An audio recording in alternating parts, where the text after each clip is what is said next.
ದೈಹಿಕ ವ್ಯಾಯಾಮ ಮತ್ತು ಆಸನಗಳಿಂದ ಮುಂದುವರೆದು ಮನಸ್ಸು ಮತ್ತು ಬುದ್ಧಿಯನ್ನು ನಿಯಂತ್ರಿಸುವ ಜ್ಞಾನ ಸಂಪಾದನೆಯ ಯೋಗ. ಎಲ್ಲಿ ಏನನ್ನ ಕಳೆದುಕೊಂಡಿದ್ದೀರಿ, ಏನನ್ನ ಪಡೆಯಲು ಇಚ್ಛಿಸಿದ್ದೀರಿ ಅದನ್ನ ಪಡೆಯಲು ಮತ್ತು ಅಸಾಧ್ಯವಾದುದನ್ನು ಸಾಧಿಸಲು ಯೋಗದಿಂದ ಮಾತ್ರ ಸಾಧ್ಯ.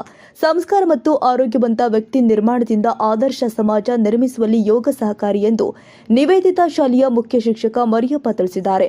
ಕಂಪ್ಲಿ ಪಟ್ಟಣದ ನಿವೇದಿತಾ ಆಂಗ್ಲ ಮಾಧ್ಯಮ ಶಾಲೆಯಲ್ಲಿ ಶುಕ್ರವಾರ ಯೋಗ ದಿನಾಚರಣೆ ನಿಮಿತ್ತವಾಗಿ ಹಮ್ಮಿಕೊಂಡಿದ್ದ ಕಾರ್ಯಕ್ರಮದಲ್ಲಿ ಮಕ್ಕಳಿಗೆ ಯೋಗ ಹೇಳಿಕೊಟ್ಟು ನಂತರ ಮಾತನಾಡಿದರು.